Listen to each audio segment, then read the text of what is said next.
Assalamualaikum warahmatullahi wabarakatuh. Perkenalkan, nama saya Amelia Tirta Lestari, NIM J1202140 dari kelas Fisioterapi 1C. Di sini saya akan menjelaskan tentang langkah-langkah pembuatan proyek warga negara. Sebelum saya menjelaskan tentang langkah-langkah pembuatan proyek warga negara, di sini saya akan menjelaskan secara singkat mengenai lembar kerja pertama dan lembar kerja kedua. Lembar kerja pertama, antara lain yang pertama ada identifikasi masalah, yang kedua ada topik yang dipilih, yang ketiga ada relevansi topik dengan bidang studi, yang keempat ada relevansi topik dengan mata kuliah Pancasila, dan yang kelima ada jenis produk.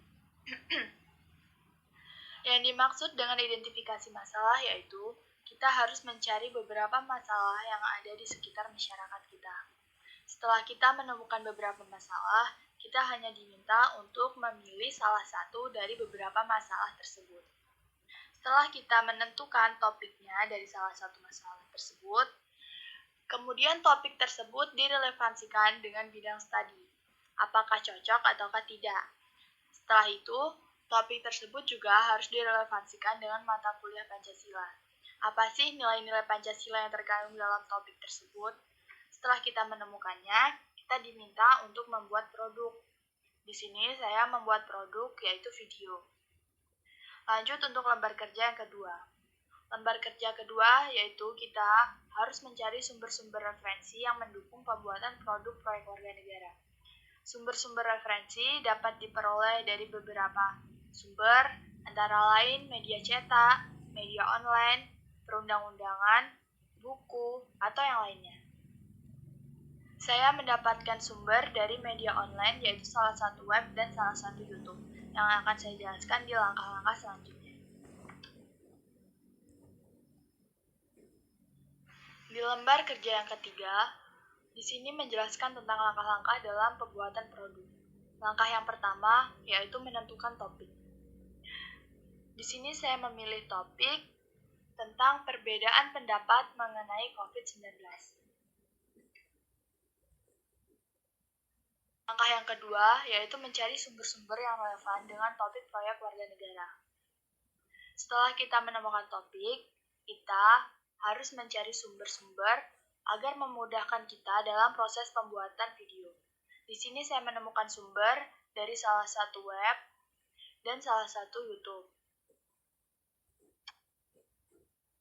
Langkah yang ketiga yaitu mencari gambar yang sesuai dengan video yang akan dibuat. Gambar yang akan saya gunakan ialah seperti di bawah ini.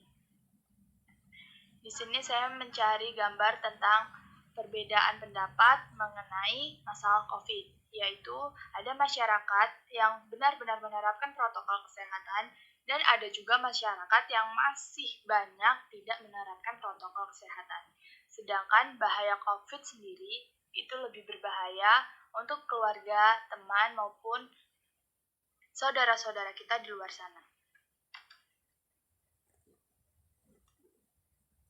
Yang keempat, yaitu membuat konsep video proyek warga negara. Konsep video kali ini saya akan menggabungkan gambar-gambar yang telah saya dapat tadi dan akan menjelaskan tentang gambar-gambar tersebut. Langkah yang kelima, membuat video sesuai topik yang dipilih dengan menggabungkan gambar-gambar yang relevan. Setelah menemukan konsep tadi, selanjutnya ialah membuat video yang sesuai dengan topik dengan acuan sumber referensi yang didapat, dan kita menggabungkan gambar-gambar yang kita peroleh tadi. Langkah kelima ini yaitu langkah kita dalam proses pembuatan video kita sampai dengan finish. Sekian presentasi yang dapat saya sampaikan. Apabila ada salah kata saya mohon maaf. Saya akhiri. Wassalamualaikum warahmatullahi wabarakatuh.